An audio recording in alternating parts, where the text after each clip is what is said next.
Olá, pessoas. Bom dia para vocês. Boa tarde ou boa noite, dependendo do horário que você ver esse vídeo. Começamos mais uma semana falando de Tottenham.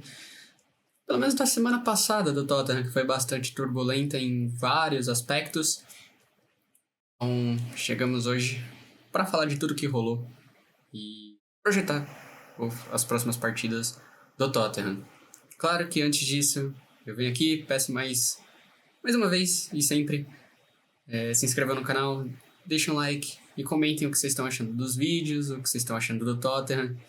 Não só aqui, mas nos outros vídeos do canal. Tem muita coisa que eu vou trazer de diferente nos próximos meses. Então, fica só a curiosidade. Enfim, vamos começar pelo jogo do meio de semana passado, pela Europa League, que foi o jogo contra o Rangers, lá na Escócia, que acabou em empate.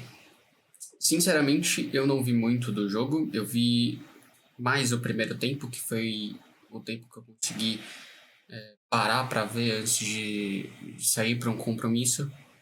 E parecia um jogo de empate mesmo, mas um empate em 0-0, um jogo bastante truncado, as duas equipes tendo boas chances, mas ao mesmo tempo poucas chances. Era um jogo que estava muito truncado no meio de campo.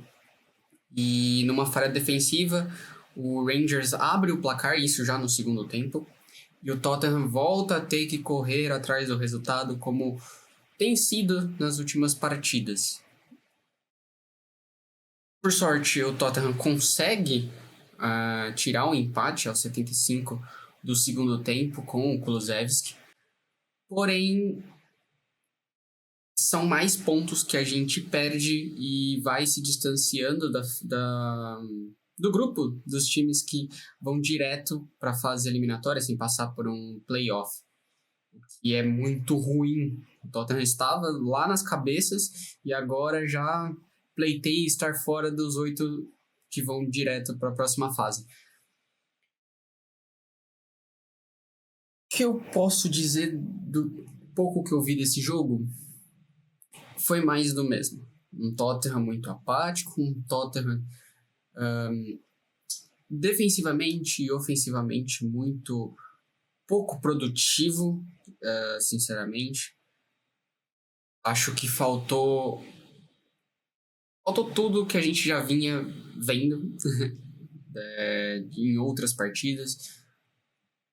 Mas nessa, eu só destaco um ponto que a gente conseguiu competir um pouco de igual para igual e não deixar mais um ponto acabar escapando, e a gente só deixou escapar 2. Isso é um tanto animador pelo que vem o jogo do fim de semana. É um resultado que eu até entenderia esse empate, então ok, tá dentro do planejado, mas não o aceitável. Porém, muitas coisas aconteceram ali naquele jogo. Externamente falando, na parte externa do time, o Andy decidiu hablar um pouco. Tem imagens do Andy indo falar com o Pedro Porro, que foi quem deu a oportunidade do Rangers fazer o gol.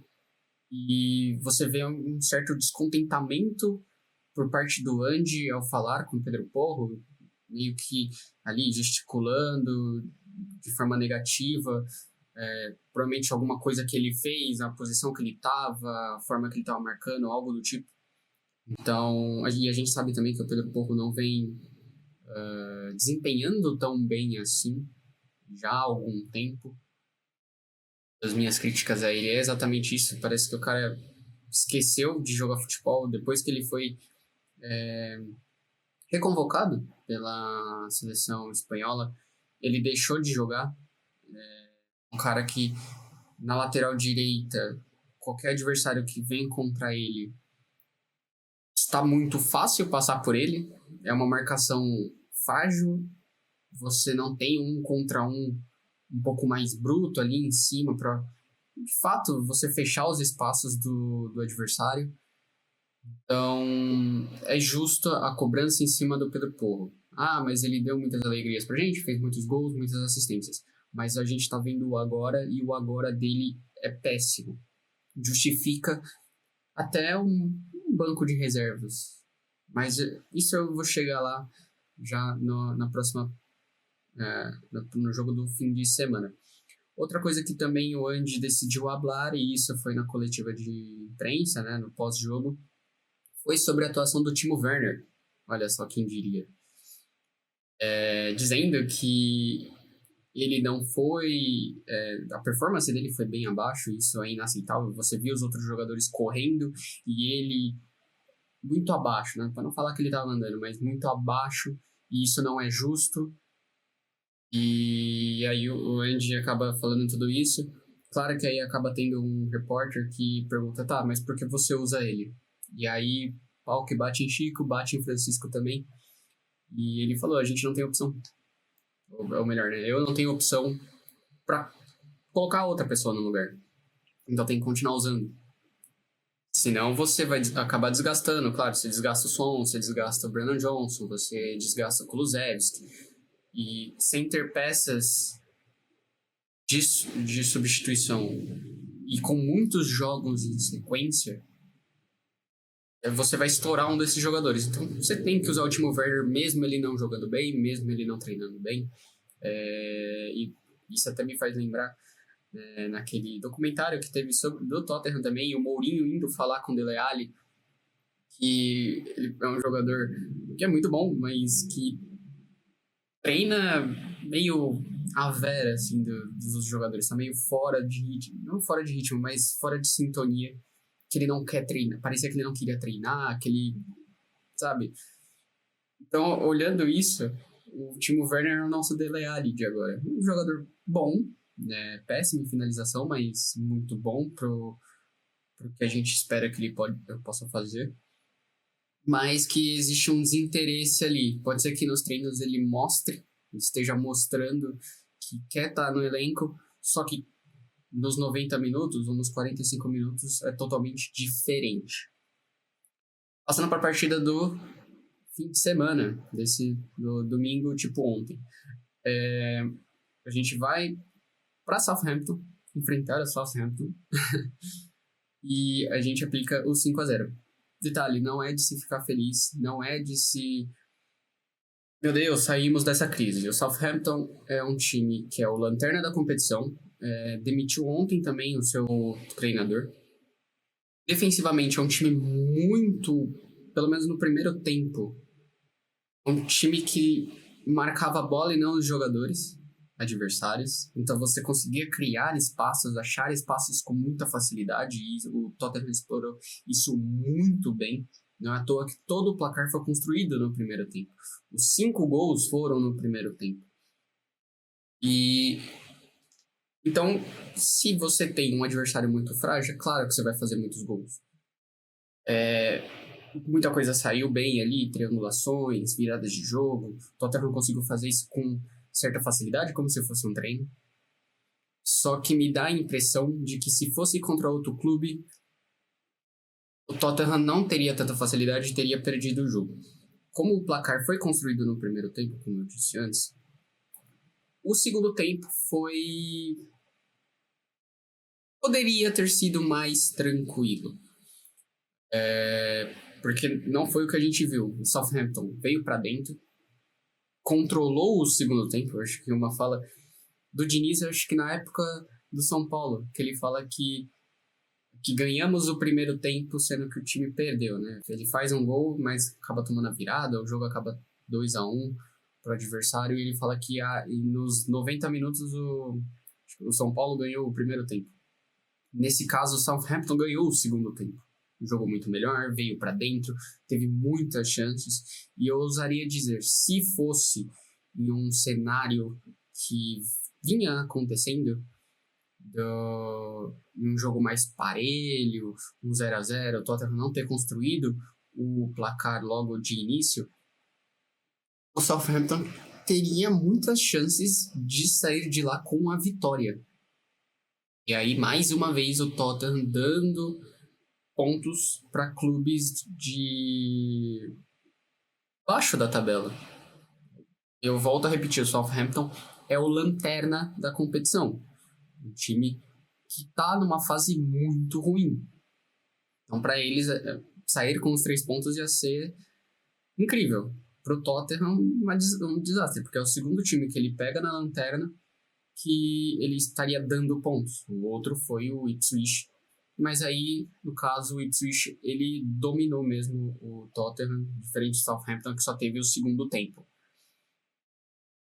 Por que eu falo que esse jogo é um meio enganoso, não só pelo placar? O Tottenham, nos 90 minutos, é um time extremamente inconstante. Ele não consegue manter a constância de defender e atacar de forma concisa. Quero dizer com isso. No primeiro tempo, o Tottenham veio muito para dentro. Conseguiu os vários gols, né?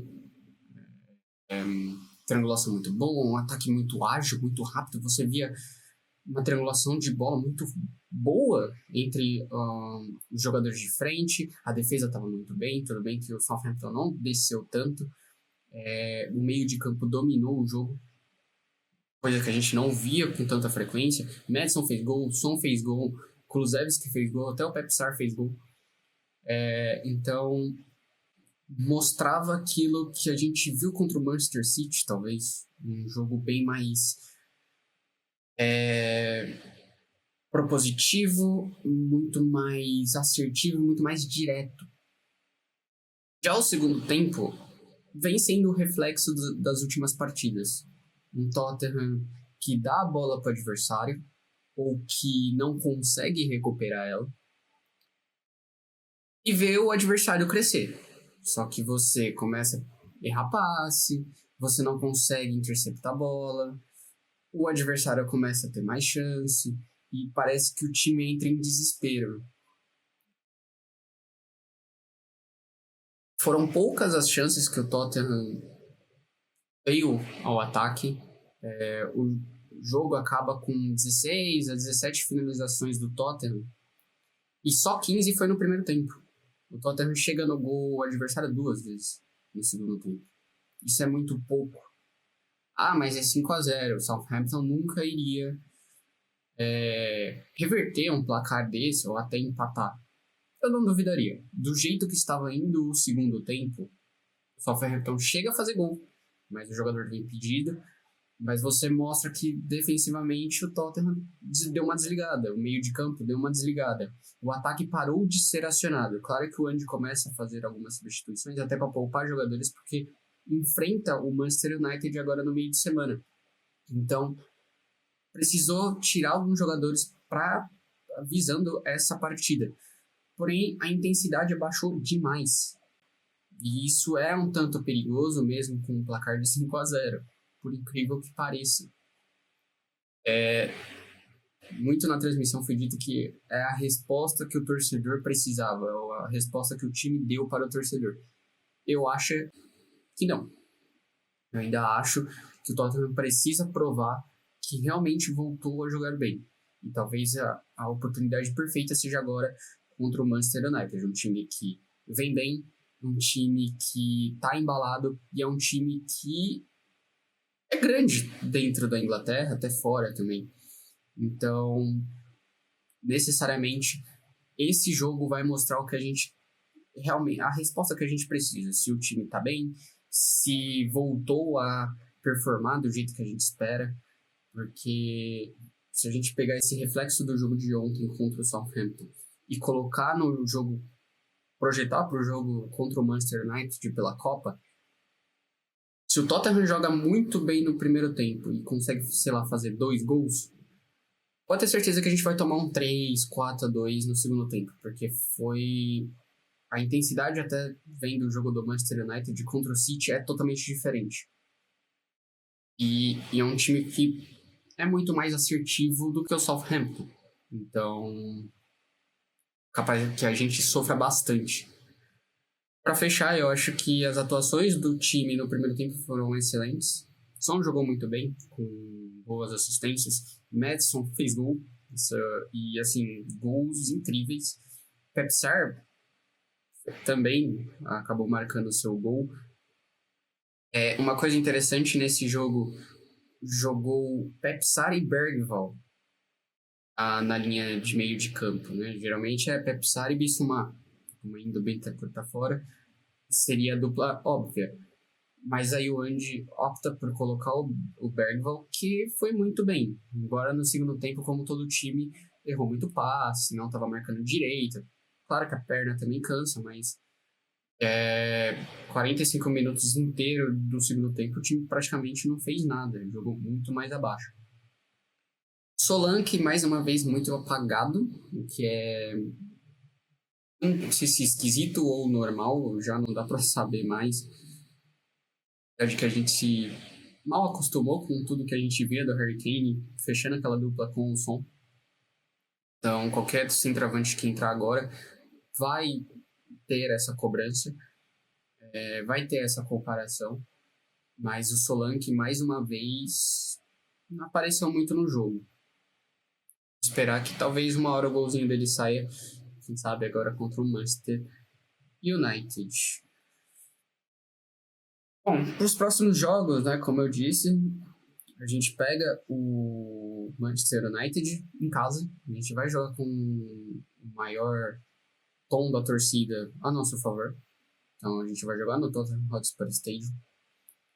E depois encara uma série de jogos já ali dentro do Boxing Day. Eu tô conferindo meu calendáriozinho aqui. Então a gente pega o Liverpool no dia 22, Nottingham Forest no dia 26, um dia depois do Natal.